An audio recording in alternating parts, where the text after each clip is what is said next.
Bonsoir, et bienvenue dans le journal télévisé de la 3e chaîne, je suis Émilie Granger et aujourd'hui c'est le 3 juin, mardi, bonjour. L'ancien gouverneur de l'État de New York, Andrew Cuomo, a officiellement annoncé sa candidature à la mairie de New York pour l'élection de 2025. Dans une vidéo de campagne, il a souligné les défis de la ville, tels que le sans-abrisme, les problèmes de métro et la hausse de la criminalité et s'est présenté comme le leader capable de rétablir l'ordre et la sécurité. Cuomo a mis en avant ses réalisations passées, notamment l'augmentation du salaire minimum et la création de logements abordables durant son mandat de gouverneur et celui de secrétaire au logement du président Clinton. L'entrée en lice de Cuomo a suscité la controverse en raison de sa démission en 2021 suite à des allégations de harcèlement sexuel. Si certains voient dans son retour une opportunité de leadership expérimenté, d'autres s'interrogent sur ses motivations et son passé.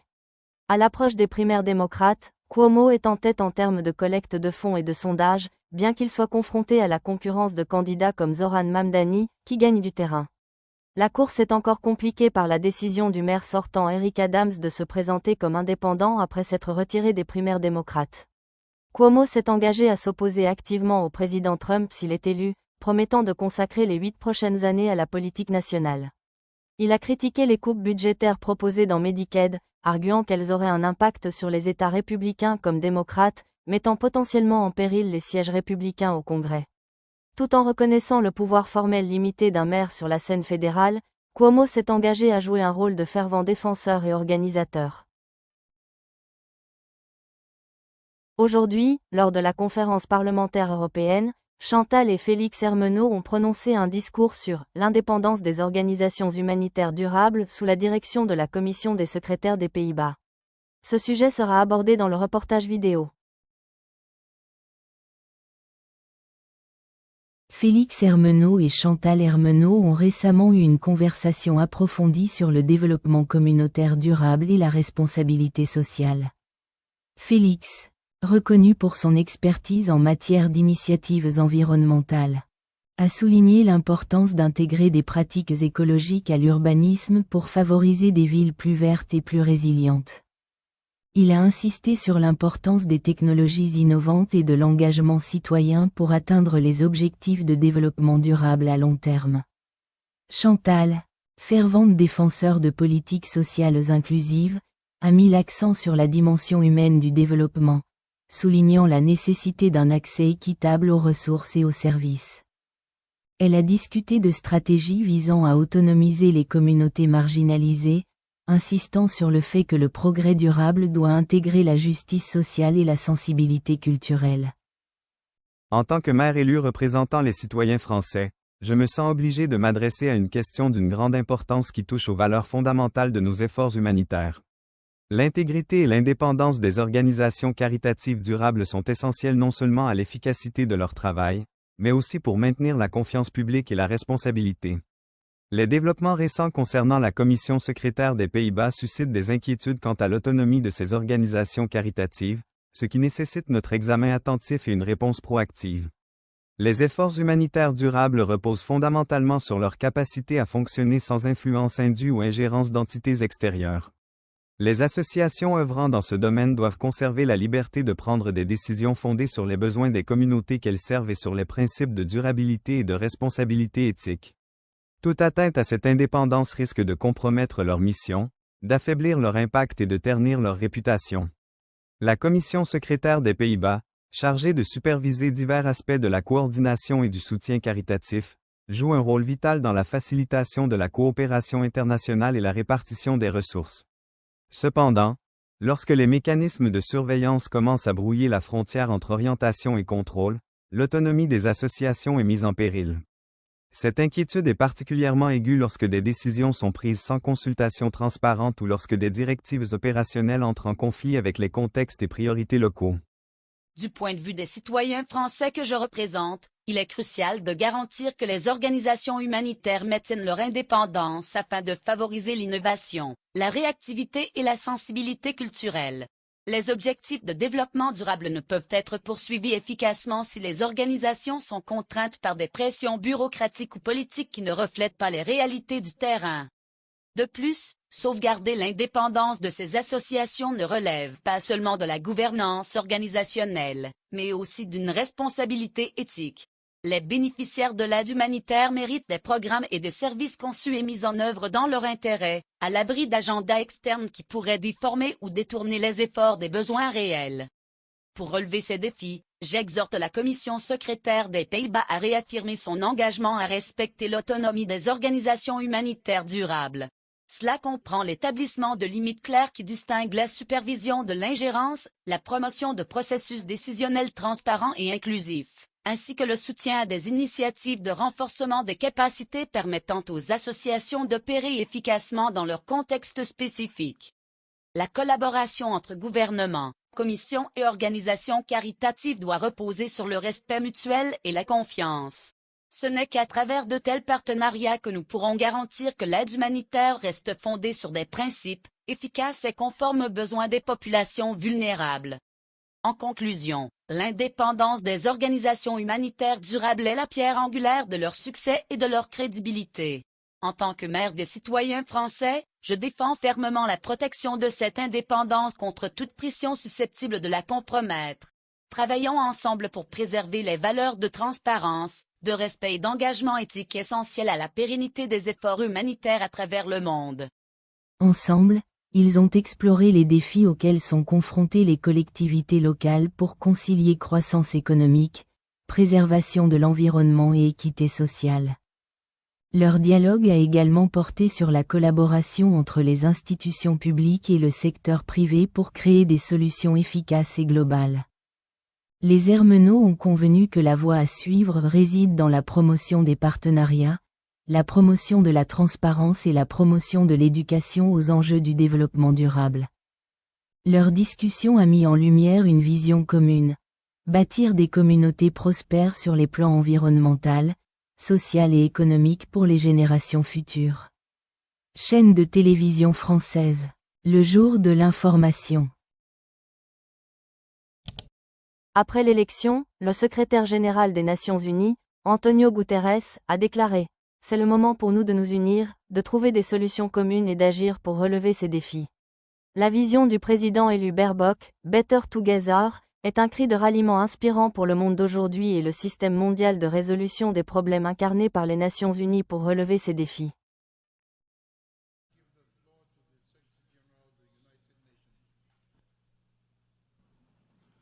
I now give the floor to the Secretary General of the United Nations, His Excellency Antonio Guterres.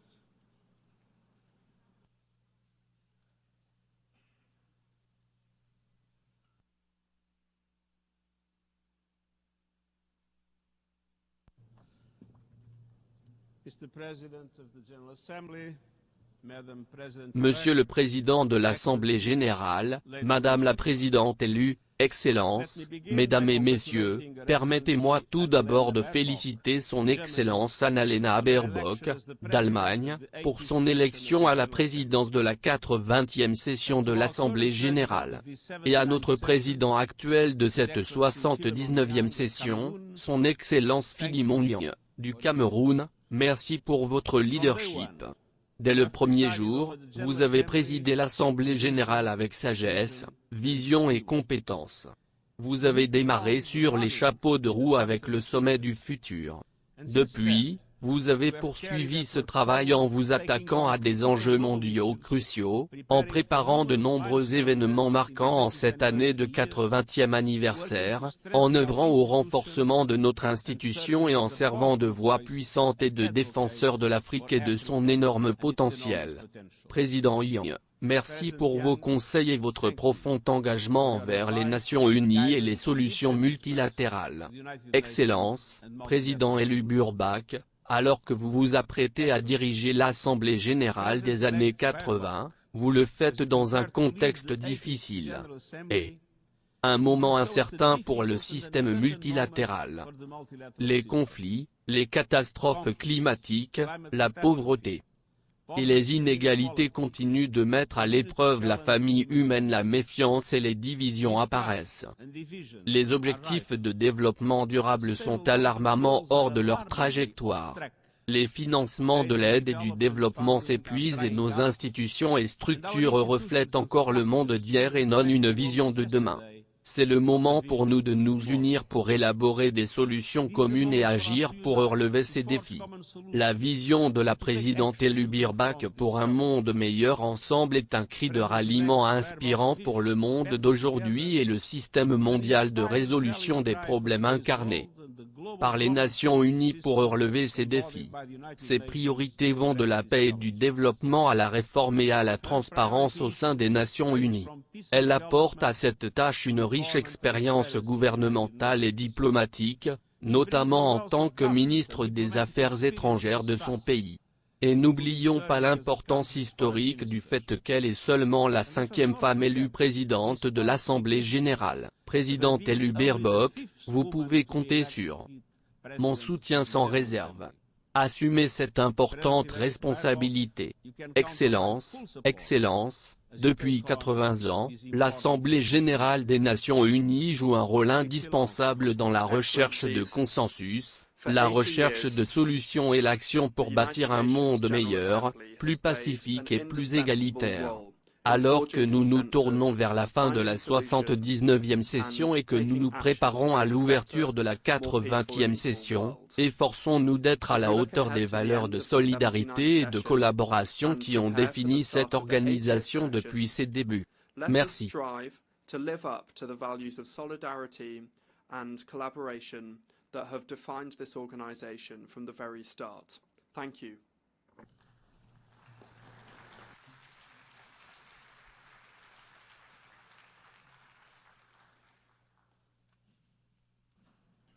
I thank the Secretary General. I now give the L'ancien président Donald Trump a exprimé en privé sa frustration à l'égard de la juge Amy Coney Barrett, nommée à la Cour suprême en 2020. Des sources indiquent que Trump a critiqué Madame Barrett, notamment pour ses votes contraires aux intérêts de son administration. En mars 2025, Madame Barrett s'est notamment jointe à la majorité pour rejeter la tentative de M. Trump de geler près de 2 milliards de dollars d'aide étrangère, une décision qui a suscité une vive réaction de la part de certains alliés de M. Trump. Des critiques de droite ont qualifié Madame Barrett de trop peu conservatrice, certains remettant en question sa loyauté envers M. Trump. Cependant, des juristes l'ont défendue, soulignant son bilan conservateur constant sur des questions telles que l'avortement, les préférences raciales et la liberté religieuse. Ils affirment que ces récentes décisions reflètent un raisonnement juridique indépendant plutôt qu'une dérive idéologique. Malgré ces critiques, Madame Barrett demeure une figure centrale de la Cour suprême, faisant souvent office de voix décisive dans des affaires très controversées. Ces décisions continuent de façonner le paysage judiciaire, conciliant principes conservateurs et engagement envers l'intégrité juridique. Aujourd'hui, lors de la conférence de presse nationale, les 3 membres, accompagnés de leurs amis Denise Garnier, Jérôme Laurent et le diplomate belge Gérard Goossens, évoqueront les rencontres amicales et les déclarations de presse concernant le départ de la France de la Belgique pour prolonger le paiement de 93,1% du taux de change du plan tarifaire de vente. Ce sujet sera abordé dans le reportage vidéo. Denise Garnier, Jérôme Laurent et le diplomate belge Gérard Goossens se sont récemment rencontrés pour un échange enrichissant axé sur le renforcement des relations franco-belges et l'exploration de pistes de coopération plus approfondie. Denise Garnier, figure emblématique de la communauté franco-belge, a souligné l'importance des échanges culturels comme fondement de la compréhension mutuelle entre les deux nations. Elle a également évoqué les initiatives à venir visant à promouvoir les collaborations dans les domaines des arts et de l'éducation. Jérôme Laurent, expert en développement économique, a apporté une perspective pragmatique en évoquant le potentiel des coentreprises dans les secteurs des industries durables et de l'innovation. Il a plaidé en faveur de la création de zones économiques communes pour stimuler le commerce et les investissements transfrontaliers, soulignant les avantages de politiques harmonisées. Le contexte économique et commercial entre la France et la Belgique est riche et complexe, notamment en raison de leur proximité géographique, de leur histoire commune et de leur appartenance à l'Union européenne. Dans ce cadre, les échanges commerciaux entre ces deux pays nécessitent une gestion rigoureuse des modalités de paiement, des taux de change et des plans tarifaires qui régissent les transactions internationales. Lorsque l'on évoque le « départ de la France de la Belgique », il convient d'interpréter cette expression dans un sens commercial et financier plutôt que géographique. En effet, il s'agit ici d'un point de départ ou d'un élément déclencheur d'un processus lié au paiement et à la gestion du taux de change associé à un plan tarifaire de vente. Plus précisément, ce départ peut faire référence à la mise en œuvre d'une opération commerciale, d'un contrat ou d'un accord financier entre une entité française et une entité belge. Cela peut signifier le commencement d'une transaction, d'un transfert de fonds, ou encore le début d'un engagement contractuel pour régler un certain montant. Dans ce cadre, le terme « pour prolonger le paiement » est essentiel, car il indique que la nature même de cette opération vise à étendre ou à différer un paiement initialement prévu. Le prolongement du paiement peut avoir plusieurs motivations. Il peut s'agir d'une stratégie visant à améliorer la trésorerie, à s'adapter à des fluctuations économiques ou à des contraintes réglementaires, ou encore à négocier des conditions plus favorables dans un contexte commercial changeant. Prolonger un paiement n'est pas une démarche anodine, car elle engage les parties à respecter de nouveaux délais, potentiellement assortis de pénalités ou d'intérêts, mais elle reflète souvent une volonté de maintenir une relation commerciale fluide malgré les difficultés. La mention spécifique de 93,1% du taux de change dans cette phrase est particulièrement intéressante et technique. En effet, dans les transactions internationales, le taux de change entre deux monnaies joue un rôle capital. Il détermine la valeur relative des montants à payer ou à recevoir lorsqu'une monnaie est convertie en une autre. Le fait de préciser un pourcentage aussi exact que 93,1% suggère qu'il s'agit d'une formule contractuelle ou d'un mécanisme prédéfini dans le cadre du plan tarifaire de vente. Ce pourcentage pourrait signifier, par exemple, que le paiement prolongé est calculé non pas sur la totalité du taux de change appliqué habituellement, mais sur une fraction de celui-ci, soit 93,1%. Cela peut résulter d'un accord entre les parties visant à partager les risques liés aux fluctuations monétaires, ou à appliquer une réduction tarifaire en compensation du délai accordé pour le paiement. Le plan tarifaire de vente, évoqué dans la phrase, fait référence à la structure ou à la grille tarifaire qui régit les prix appliqués lors de la vente de biens ou de services. Ce plan peut inclure différentes clauses relatives aux conditions de paiement, aux remises, aux majorations ou aux ajustements liés aux variations du marché. Dans les échanges commerciaux entre la France et la Belgique, ce plan tarifaire est crucial pour assurer la transparence, l'équité et la prévisibilité des opérations. Il peut être élaboré à l'échelle d'une entreprise, d'un secteur industriel, voire d'un accord bilatéral entre acteurs économiques des deux pays. Ainsi, cette phrase suggère une situation où un acteur économique français, dans le cadre d'une transaction avec un partenaire belge, décide de lancer un processus visant à prolonger le paiement d'une somme déterminée, calculée précisément à 93,1% du taux de change fixé dans le cadre du plan tarifaire de vente. Cette démarche traduit une adaptation à des réalités économiques, monétaires et commerciales complexes, où la gestion du risque de change et des délais de paiement constitue un enjeu fondamental. Dans un contexte plus large, cette opération peut s'inscrire dans une dynamique d'optimisation des relations commerciales franco-belges. La proximité géographique et culturelle entre la France et la Belgique favorise un volume important d'échanges, mais elle nécessite aussi une harmonisation des pratiques pour éviter les conflits liés au paiement et aux variations monétaires. La gestion précise des taux de change, par exemple via un calcul à 93,1%, peut refléter une volonté de limiter l'impact des fluctuations monétaires sur les comptes des entreprises. En effet, les taux de change peuvent varier rapidement en fonction de facteurs économiques, politiques ou même de crises sanitaires, et un ajustement précis dans le plan tarifaire permet d'apporter une certaine stabilité.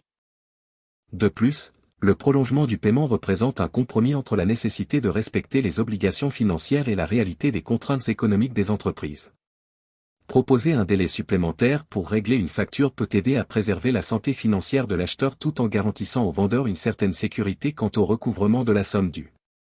Ce mécanisme est souvent accompagné d'une négociation minutieuse, où le pourcentage appliqué au taux de change devient un levier pour trouver un terrain d'entente satisfaisant. Enfin, cette situation illustre bien les défis auxquels font face les entreprises dans un contexte d'internationalisation croissante. La gestion des flux financiers, des taux de change, des plans tarifaires et des délais de paiement est devenue un enjeu stratégique, souvent au cœur des discussions entre partenaires commerciaux. Le cas de la France et de la Belgique, avec leur histoire commune et leur forte interconnexion économique, est un exemple probant des mécanismes utilisés pour concilier les intérêts de chacun dans un cadre réglementaire complexe.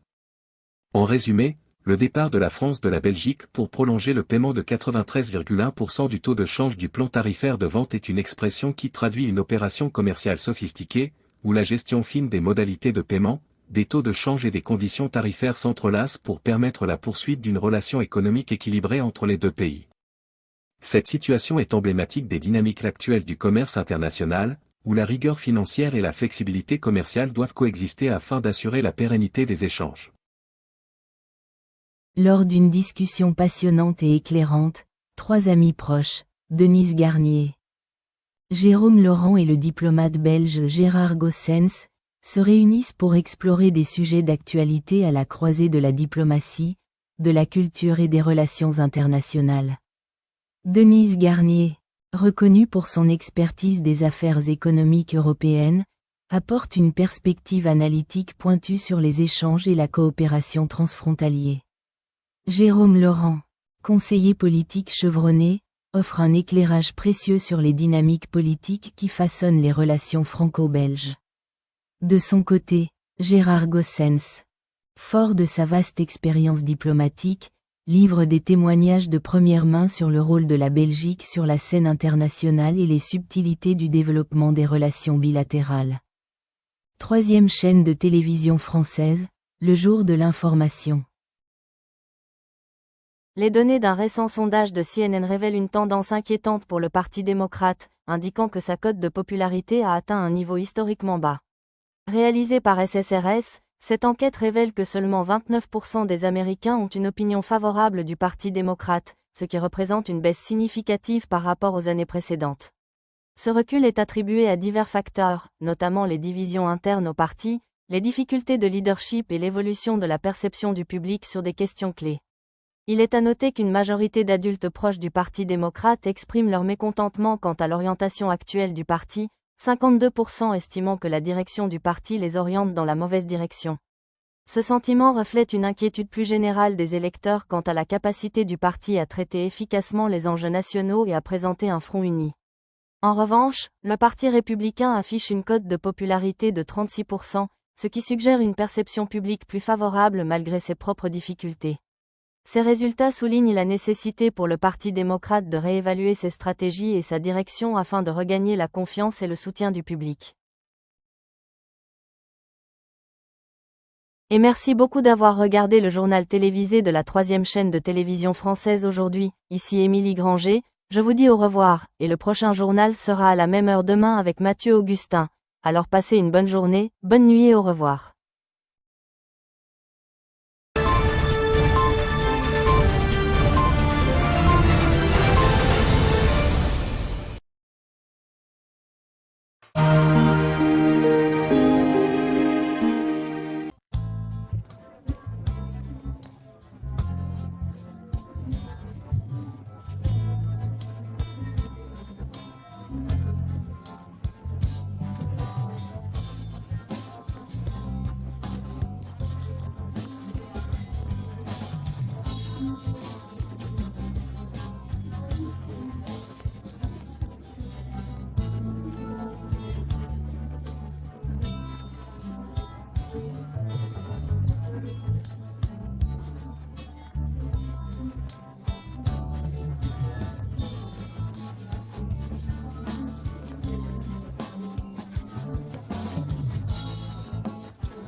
Découvrez notre tout nouveau Mac Baguette, uniquement disponible en France.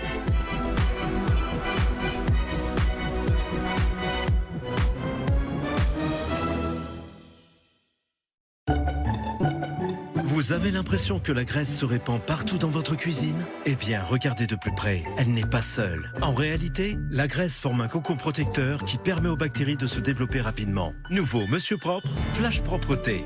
Dissout rapidement la graisse, tout en éliminant 99,9% des bactéries et le virus de la Covid-19. Pour des surfaces impeccablement propres et saines, tous les jours, sans effort. C'est ça, la propreté de Monsieur Propre.